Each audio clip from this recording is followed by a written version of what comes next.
It happened on the night that I was the designated driver among my group of friends. After the party, my friends were Michael, Eddie, and Daniela. We live in the country, so anytime we wanted to go to the bars or parties, we'd have to travel long distances. That's why it's such a big deal for one of us to be sober enough to drive. We were driving down the 513, which is an unlit highway littered with the occasional house or two, but mostly forest. The road leads to the town where most of the bars are. This story takes place on the way back from town. Daniela started to cry that she had to piss really bad. I told her she'd have to wait a while longer, but not gonna lie, I started to get the urge as well. That, mixed with the fact that Daniela was now screaming in her drunken fit. I figured why not pull over to the side of the road and just piss somewhere in the woods. Daniela got out first and disappeared into the crops on one side. I went to the opposite side of the road and slightly into the woods, just because. I'm the type of person who can't have people watching me piss.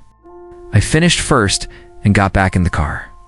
Eddie and Michael were singing to the roaring rap music playing on the radio, while I pretty much just sat there in silence, growing impatient. My two drunk friends didn't seem to find anything strange about the fact that Daniela had now been gone for 5 minutes. So I got back out to call her name. Michael has a much stronger voice than I, so when he screamed for her, it would be impossible for her not to hear, but still, she didn't call back. I didn't want to go in those crops, but I kind of felt like I had to, since she's my friend. I was the most aware at that moment. I forced Michael to come with me since I was afraid to go in alone. Eddie stayed in the car. He was just too far gone at this point. With the flashlight from my glove box, Michael and I pushed our way through the thick, overgrown crops, walking in the only direction we could think to go, straight away from the car. Michael was calling Daniela's name while laughing his ass off. I can understand why he was finding it funny in his condition, but I just wanted to make sure she was all right and get home. Over the sounds of our own footsteps, brushing crops aside and Michael's laughter, I heard something else in the near vicinity. I put my arm out to Michael's chest to halt him. Now, all that could be heard was the night breeze blowing through the crops. "What is it?" he whispered, to which I responded, "She." Then Michael called out Daniela's name again. I joined in, figuring it was just her trying to sneak up on us and scare us. And again, the footsteps stopped, so we walked a little deeper into the crops. That's when we came to a narrow clearing stretch. I don't know much about crops and farming or anything, but it seemed to be some little stretch for people to walk through. It was probably the width of 2 people, just enough to walk through. I looked to my left as far down as the light would let me see, and then to the right. I could hear 3 footsteps, and then a couple crops pushed outward into the opening as somebody stepped into view. At first, my light was only revealing their legs, so by default, given the circumstances, I assumed it was Daniela. However, the light revealed it to be not Daniela, but instead some random man who I'd never seen before. His facial features weren't clear enough to give a good description, but he didn't look friendly. I ran for it, back in the only direction I remembered coming from. I guess I ran so fast that it only took me about 10 seconds to make it back to the car. Eddie was passed out in the car at this point, so I didn't bother trying to get help from him. I was honking the horn to gain Michael's and hopefully Daniela's attention. The sight of that man just disturbed me. I didn't know if he owned this land or not. I continued to honk the horn until finally Michael came out of the crops, dragging Daniela, who seemed to be out cold. I got out to help him lift her back inside of the car and plop her on the seat. Michael pointed out the gash on her forehead, as if she had been struck with a heavy, sharp object. Michael seemed to be sobering up pretty quickly due to the situation. He advised me to drive to the nearest hospital, which was 10 minutes away. The drive there was not fun. It was full of panic and yelling. We brought Daniela in to have her wound treated as soon as possible. It was only then that Michael explained to the nurses, not me, that he saw some guy dragging her collapsed, an unconscious body, before fleeing deeper into the crops after noticing him. He never mentioned that in the car, but it made perfect sense now.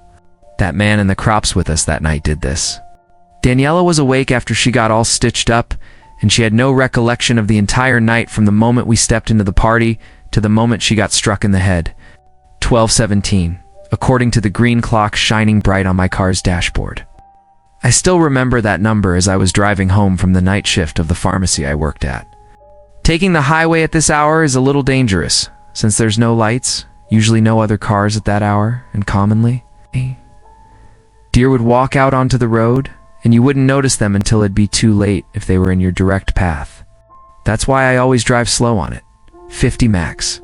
As the road curved to the left, a clear row of reflective lights appeared on the horizon, which I quickly realized was the reflective tape of a row of traffic cones, as well as a flashing blue light in the distance. In front of them seemed to be the reflective material on a safety vest. I was so confused trying to figure out what the hell this was about, that it didn't even hit me that I should be slamming on the brakes until it was almost too late. The car came to a halting stop as the hard screeching of my tires stopped, and the man wearing the reflective vest started walking over to my car, arms out, waving.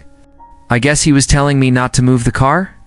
As the man got closer, I could see what appeared to be a police uniform under the vest. He knocked on my window with the joint of his pointer finger, so I took that as lower your window. I rolled down the window, better revealing the man's face to give a good description. He was black, about 6 foot, skinny, slight stubble, and a left earring. He was kind of young, I'd have to guess around 25. He spoke in a very low, non-commanding voice, especially for an officer. He said, "License and registration, please." I paused for a second and asked if I did something wrong because I definitely wasn't speeding. He paused as well and looked slightly to the left and then back at me. "Sir, this is a sobriety checkpoint," he said in, once again, a very non-commanding voice. I asked why he would need my ID and registration then, if I had not yet been suspected of anything. He leaned back from my car and asked me to step out of the vehicle to begin the test. I opened my door and stepped out. Immediately, I noticed the cop towered over me in height. He took a roll of tape out from his vest pocket and leaned it down onto the ground, stretching it to a length of about 15 feet. He told me to step on the end of the roll of tape and place my arms out to my sides as I walked across the tape in a straight line. I easily did it with no issues, with the cop directly behind me the whole time, uncomfortably close. When I got to the end of the roll of tape, I could more easily see that blue flashing light. It wasn't sitting on top of a police car. It was sitting on some older, small sedan. I looked back at him and asked to see his badge. He just looked at me with the blankest stare. It started to sink in, and I literally mean that because I felt like my heart was sinking. This guy wasn't a cop. He said something next that I couldn't quite distinguish at first. But as he got to his car, I assumed he said, "I'll go get it. 1 second." He was bent over into his car, grabbing something. While he was distracted, I ran back to the car. He looked at me as I started the car and raised a gun up to me. It goes without saying, I put the pedal to the floor as the car jumped into an acceleration through the traffic cones. I saw the headlights of the guy's car go on as I was a few hundred feet away. But at that point, I was already going over 60, and there was no way he'd be catching me. I got off at the next exit, and as soon as there were streetlights around, I turned off my car lights to draw less attention as I finished the drive to my house. I only wish I had a dash cam at the time, so I could have gotten it on video. I swear it would have wound up on the news. I was taking a drive from Maine to Upper New York to spend the week with my family. I left right after work around 5:30, so I didn't anticipate getting there until past 1 o'clock in the morning. I had the top of my Jeep Wrangler off, so I could enjoy the hot weather. I was somewhere in Vermont, well past midnight, when the gas light flicked on and the car started beeping. Unfortunately, the gas gauge in the car was broken, so there was no way to gauge how much gas was left. I was told by my brother, who drove the car the previous day, that he filled it up to the top, but clearly, he was either mistaken or lying, because I had not used anywhere near a full tank's worth of gas.